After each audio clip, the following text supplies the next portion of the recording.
What up, y'all? Appreciate you showing up, hanging out, listening to my dumb ass. Like and subscribe. So, yesterday I talked about the diabolical nature of Microsoft's movements through the shadows, being silent, like shh, don't say nothing. They've been a little bit more quiet than usual. You notice that, right? They let their actions speak. I have a feeling they'll be talking, when the summer comes around, because they got stuff to talk about. But it'd be more about games, not so much trying to calm down the masses and stuff, because they're showing the way. They're showing what they're doing, and a lot of people's like, I kind of want that. I'm kind of down. I want to get that.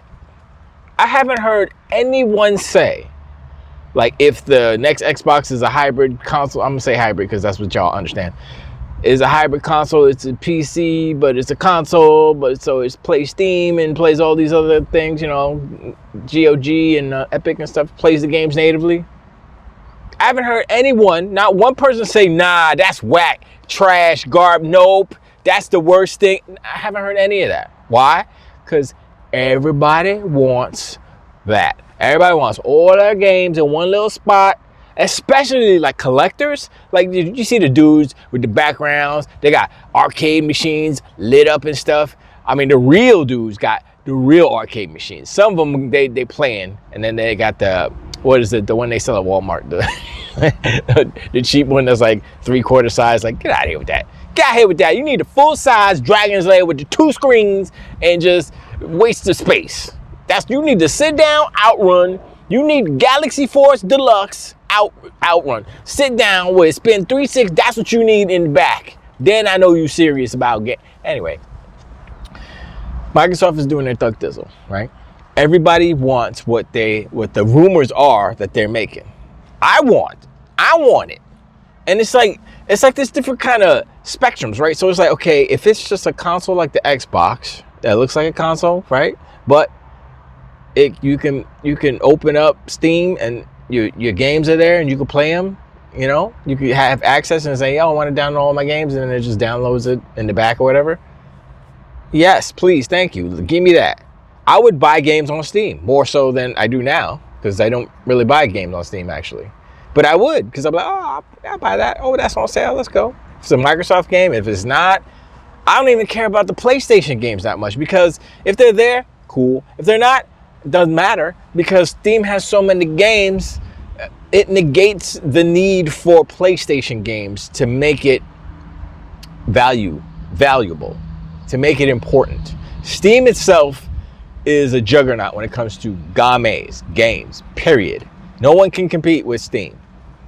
The volume, they're like what Nintendo was in the 8-bit era. They just had all the games. And everybody, de facto, if you're on PC, Steam. If you want to get some free games, then you make an Epic account, Unreal Engine, whatever, and you get some free games from them. I got a Prime account. I get some Prime games free. GOG is good because they have super sales and it's DRM free, so you can just get it, put it on your computer, put it on your hard drive, boom, it's yours. You don't have to no log in, no authentication, none of that. So that's why GOG is dope. That's why GOG is still around, actually, because it's like, it's more about game preservation with GOG than anything else. And it's good deals. But anyway, I was listening to Boom show today. Hargeet was on there, and was it Infinite Umbrum? I don't remember. It's a couple of dudes on there. I can't remember. I just know Hargeet because he's special. He's got a unique laugh and stuff. I like him. But so they were talking about how Sony can block the next Xbox from playing PlayStation games on Steam on the Xbox. And most of them said, no, it can't, no, they can't, no, they can't. So one, I think, Hargeet said, what did Hargeet say? I think Hargeet said no, or maybe they can, but it'd be stupid, basically. And I think Infinite Umbra, if that was, I think it was him. I think it was Umbra. I think he said that they could. Is it technically possible for them to block? Yes. But there's giant caveats like, oh, well, first off, Steam would have to be involved. They would have to get permission from Steam to block a hardware. It's I mean, they say, oh, just go by the device's IP address, right? It's like, okay, sure. But I think the problem with that is, and I think I touched on it on last video or the video before, where if Microsoft builds this machine correctly, the right way, it will be indistinguishable from a PC or a ROG Ally or a laptop, MSI, Asus, Acer, any of those things, Surface Pro, whatever. It would be indistinguishable. Now, I don't know if they can do that, but I think the main thing what they were talking about is they were trying to explain, or not this, well, I guess disprove Jez Corden's take on it, because Jez said they will block it, period. That's what they got. And we're like, how? You know, and then they went through, yeah, you know, you can't, I mean, it's possible to block it, but it doesn't make sense to block it, because if I'm a dude, right? I'm a dude though. But if I'm a dude in this hypothetical situation, I'm a dude, right? And I have a PC. I have a ROG Ally. No, I have a laptop, and I have Steam on it, and I want to play some God of War 2018 because it's better than Ragnarok. I want to play God of War Ragnarok on my laptop. It'll struggle, but I can play it. So I got my Steam account. I'm like, yeah, boy, I got it, yeah. And then I get an Xbox, and Xbox boots up Steam. It's like, oh, snap. Steam. And I play Steam on my Xbox, but Steam treats the Xbox just like any other. It treats it like a ROG Ally. It treats it like a Steam machine. Ugh. It treats it like a Steam Deck. It treats it like the Legion Go. So why would Steam prohibit the game? Like, first of all, what incentive does Gaben have to block PlayStation? Like, how much money would Sony have to pay Gabe to do that? Because that's not free. They can't be just like, oh, it's our game, and we just like, no. It's on my service, and I'm independent. I mean, I don't know if anybody realizes. I mean, some people do realize, but Steam is not a publicly traded company. It's privately owned. Gaben is the king of Steam. Okay, he can do whatever the hell he wants to do. Now, does he like Sony over Microsoft? Maybe in some certain instances. I mean, who knows? Does he prefer to do more business with Microsoft? I mean, probably, because they have more money to do business with. And I don't think the little pennies that Sony would give Gaben would be, he's like, what is this? This is you coming at me with your WIC check? You coming at me with your little WIC card, your food stamps? Get out of here with that. Let me go talk to some rich people. And then Microsoft was like, yo, you want to do some stuff with stuff? Yes. Let me see the check. Okay, you got the checkbook. Let's go. You know? Because Gaben it's money, man. He's a businessman. He may not like some things, aspects about Microsoft, his experience and all that stuff, but that was probably back in the Bill Gates days. And as we know, allegedly, Bill Gates was not the nicest person. I mean, he looked like a nerd on the surface, but diabolical, he took it to another level. Bill Gates is diabolical. And he was more about Windows than Xbox. I'm not exactly sure why he approved all the Xbox stuff, but yeah, he was mad that Xbox didn't, what was it? Xbox, the OS didn't have Windows. I think he was mad at the Xbox team because they stripped down the OS to make it sleek for the console. And he was like, I want Windows on there. I don't know. Anyway, he was mad on multiple occasions. I heard Shane, I think it was Shane Blackwell, that guy. He was talking about how it was rough coming up in the Xbox, the OG Xbox time. Anyway, this whole, I mean, look, I keep saying it every video. This industry is changing. Yes, blah blah blah changes. Blah, blah, blah. I mean, but it's like how I'm seeing the industry change is promising for like how I see it, because it means just healthier growth. Anyway, so I was watching also, Jeff Grubb had a little video he put out today. It was like an addendum to him saying something about the video game crash of '83, and how I think he initially said that the European market didn't matter or whatever, but he made another video today, I think it was today, that he needed to explain himself some more, because all the Europeans was like, yo, what you saying, mate? That's not right, and all that stuff. They're mad at him basically. So he explained that he didn't mean it that way. What he meant was that the crash in the US was no fault of Europe. Europe was like their own little island, and they had a smaller market, and it was more self-contained. And so what happened in the US had no effect on that market in Europe, and it was more of a mom and pop shop, this more little independent makers making stuff, and like Commodore was the choice. It was probably the Commodore 64 at that point. The Amiga 500 came out later. That's the one I got. And it made me think, because what he was saying is that he was really, I think it had to do with the current administration, presidential in the U.S. I mean, probably the president and the Doge dude. Not naming no names, but y'all know who it is. And he was really upset, and he's mad and stuff, right? And so I'm like, oh, okay. So he took it out on the wrong stuff, and he kind of apologized without saying the actual word, but it sounded sincere.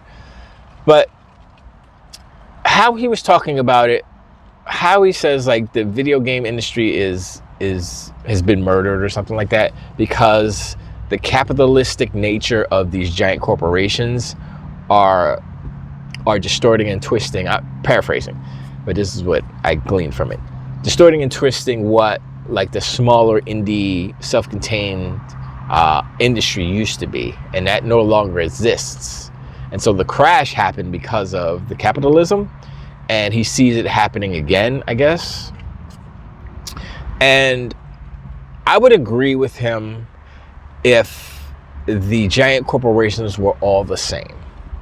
Now, they are all the same in some instance. In some sense, they are, because they are a machine that needs to operate, right? So they have people that work there who need to get paid, and there's budgets, and there's all these things. And so, yes, that's the machine, right? But the ethics of the upper brass are what make the difference. And so you look at the different corporations. Nintendo's no saint, by the way. You may think because they put out a bunch of kiddie games. I just watched that Nintendo Direct through, I think King was watching. No, it wasn't King. It was Sean. Sean watched it, and it was hilarious because Sean was like, he had his head in his hand. I was like, wow. When they announced the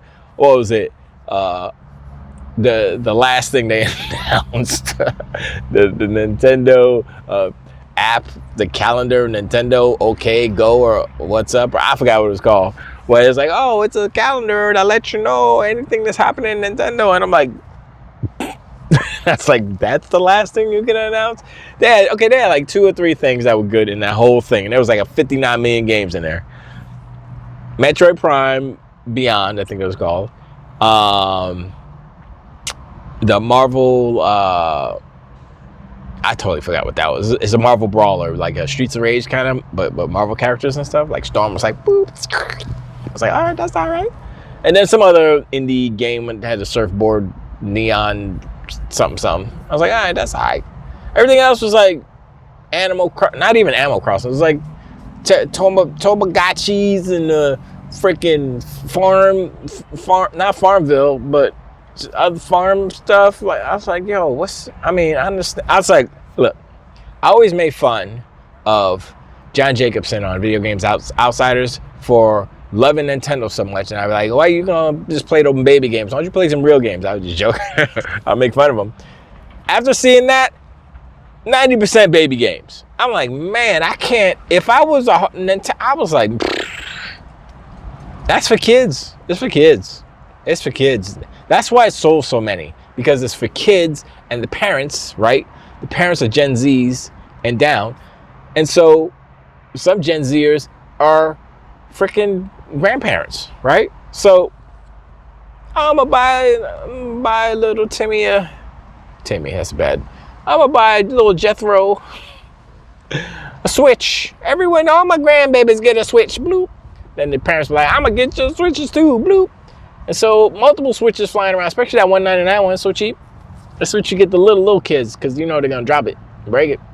You know, and then the bigger kids that are a little more responsible, you get them the real Switch. But it's still, that's why they're selling so many units, because it's all kids. When my little cousins come over, there's 4 of them, plus my other 2, my nephew and niece. 3 of them got Switches. And they're all, if they're not on a Switch, they're on their phone. And they're on their phone with the TV on. And so the TV's playing something, some YouTube, Mario, something. And he's on his phone playing a game with the TV on. And then over there playing Switch. And then over there on a tablet. I'm telling you, man. But Nintendo's no saint. They were evil back in the NES days. They did some evil, some slimy business console things as they did. And so when he's talking about capitalism and all this stuff, like, yes, capitalism, there's bad things, but it's bad when these corporations are evil. Now, I would say that Sony is more evil than Nintendo, who is more evil than Microsoft. Microsoft used to be very evil. When Bill Gates was the CEO, very evil corporation. Y'all know they were evil. But once he bounced, when Satya came in, stuff started changing. You notice that, right? Nobody notices it. Nobody says anything. They're just like, Microsoft's been evil forever and they're still evil. No. When you have different leadership at the top and they have different morals and they're good people, I'm assuming he's a good person. He looks like a good dude. Then, you know, it rains down on the rest of good. You know, the vibe is nice. You know, the niceness is infectious. It's like laughter and such, and yawning. It's all infectious. But when you have money people at the top, Hiroki Totoki, when you got Jim Ryan, who was not a good guy, he was not a good guy. The fact that he was a bad businessman when it came down to it, I don't know how he got to where he got to, but he wasn't a good, that's why he's not there anymore. Not because he's homesick, because he sucked at his job. When you lose your company almost $1 billion, he did lose them billions of dollars. When you lose your company billions of dollars, and your company is a tens of billions of dollars corporation, they're gonna be like, and Hiroki Totoki was like, you gotta go. And so I'm like, okay, Microsoft used to be evil. They're not evil anymore. Phil Spencer changed that. Satya Nadella changed that. Even though he at first it was like, I don't know, Phil. Phil had to convince him. It's like, yo, man, come on, son. I know you like the cloud and stuff, Satya. I know you like it. It's like, yes, I do. I do like it a lot. I like it. But this Xbox thing, I'm telling you, son. What are you telling me, Philip? I'm telling you, son. This is how they talk, because Phil's a gangster. Phil's like, yo, man, Xbox, we can make so much money. We already got the servers, man. We got this farm. We got Azure, right? It's like, yes, I know. That's good. The cloud, yes. That's what I like. That's why. Yes. Then now, we're going to do AI. AI. Interesting. Very interesting, Philip.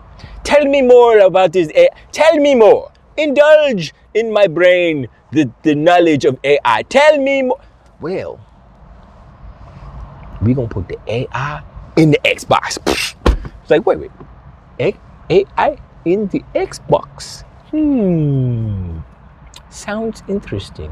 How will that work exactly? Well, you know, you look at all these other guys doing their little upscaling and stuff like that. Well, we can do that. Plus other things. We put a chip in there. And, you know, we got the coders. I just go down in the basement like, yo, let's go. Put this and that and the third. And you know, I used to code, so I know what's up, right? It's like, yes, I know, Philip. I know, Philip. Please continue. And then he's like, yeah, you know. And so, you know, the next Xbox is going to be able to cook you eggs and bacon in the kitchen. Satya's like, okay, now you're exaggerating. Please, let's talk reality. What is this thing going to do? I started to turn African a little bit. I wasn't really trying to do the Indian. I didn't want to be too insulting. Anyway, Microsoft, if you notice the behaviors of Microsoft, now regardless of, like, I mean, you see the things like they say some stuff and then stuff changes and they say, well, okay, like the VR thing, right? It feels like, yo, we're gonna have VR on the Xbox One X or whatever, right? And then it didn't happen, right? And it was like, honestly, yeah, I mean, plans change. Yeah. What's more important is Xbox, not so much these peripherals. And if you hindsight, looking back, he made the right choice, because what's VR right now? How's that PSVR 2 doing? It's not doing. Nobody wants it. They stopped making them because nobody was buying them. He was right. And so when they change their strategies and it seems like, oh, Phil's a liar. Phil's been lying and lie, right? It's like, nah, it's you know, the circumstances change, the environment changed, so they got to change and adapt too. And that's the problem. Microsoft with Phil, Satya, they could change, they could move, they could bob and weave, and they can adapt to the situation changing. Sony cannot. PlayStation cannot. They have not. And that's why they're in the predicament. That's why they're in the predicament that they are right now, because they are just stubborn. They don't want to be like, oh, we want to sell consoles. I'm like, all right, everybody wants to sell consoles, but you see that's not working, right? So what's your plan? Sell more. We're gonna make exclusives. It's like, okay, you don't have enough. We're gonna buy them third party. We're gonna money hat everybody. It's like, okay, I mean, that's more money. And then and the one thing about like money hatting things, especially third party, well, third party is the only money hat, but the quality of games are subject to vary when you talk about third party, right? So they money hatted Rise of Ronin, right? That was the name of the game. I saw that game. I was like, that game looks horrible. I mean, it's Team Ninja, and I like Team Ninja, but that wasn't it. I was like, that's a ugly. That looked like a PS early. That looked like a late PS3 game. And look, I know we're known to exaggerate. A lot of content creators are, but go and look, man. I was like, nah, that ain't it. That's the game? Ew, gross. I was like, I don't even want to play that. Oh, nope. I'll play Ninja Gaiden 4 when it come out. Boosh. Unreal Engine 5, boosh. Unreal Engine, the Black 2 on Unreal Engine 5 look better than Rise of Ronin. Anyway, that money hatting doesn't work. I mean, it works in the sense that it creates a facade of exclusive games that you can only get on PlayStation, and it further supports their business model. But it doesn't work in the fact that those games aren't selling.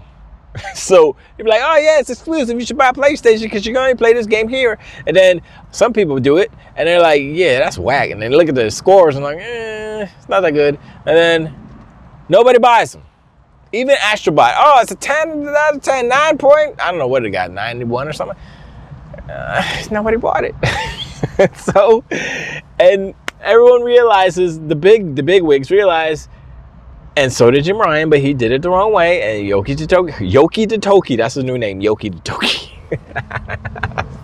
Yoki Toki realized it as well. Games of service make a lot of money. The problem is the games of service roster is full. Unless one of them gets injured or something, then somebody could slide in.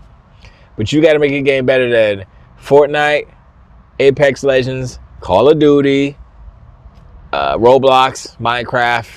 That's just 5 off the top of it. There's more. World of Warcraft.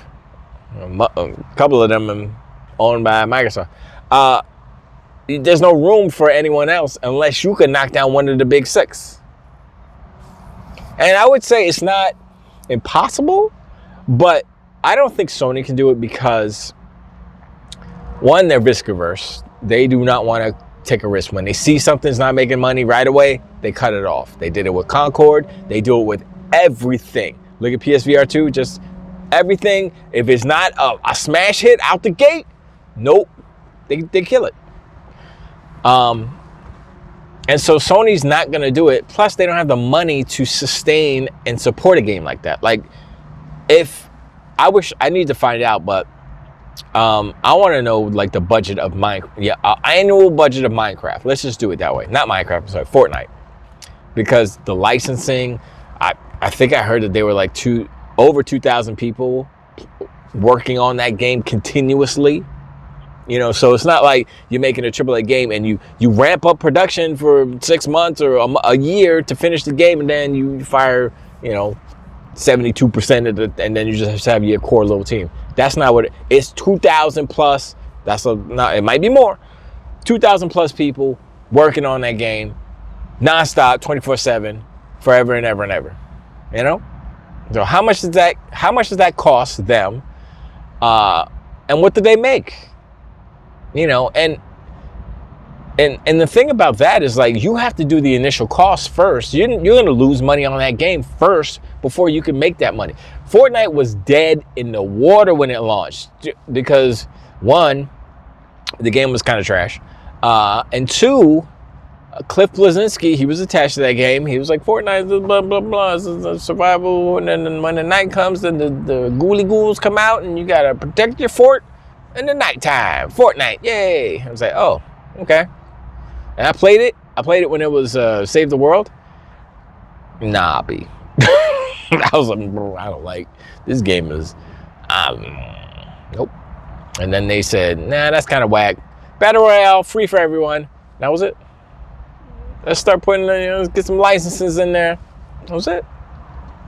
They found out the pop culture zeitgeist. Put Ariana Grande on there, or what's his name? Was Future on there? I forgot who else was. There was a bunch of acts on there. Bunch of pop stars on there, and I think Eminem was on there too one time.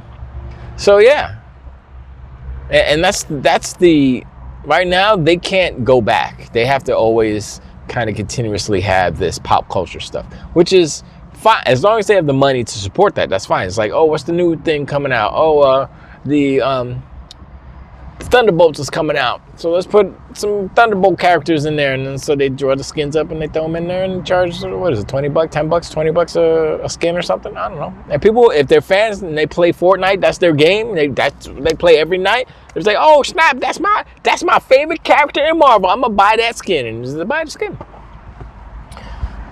That's what they do. That's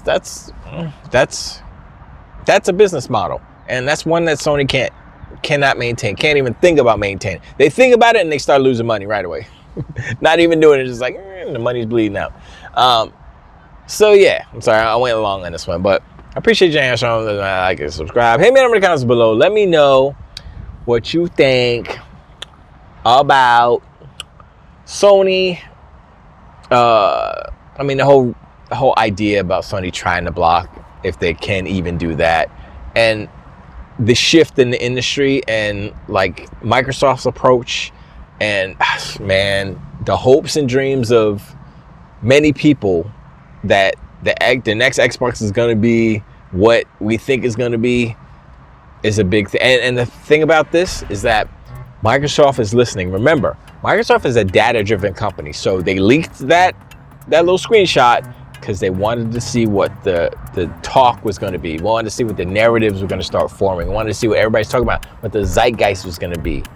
And they see everybody wants that. So they know what people want. All they have to do is make it.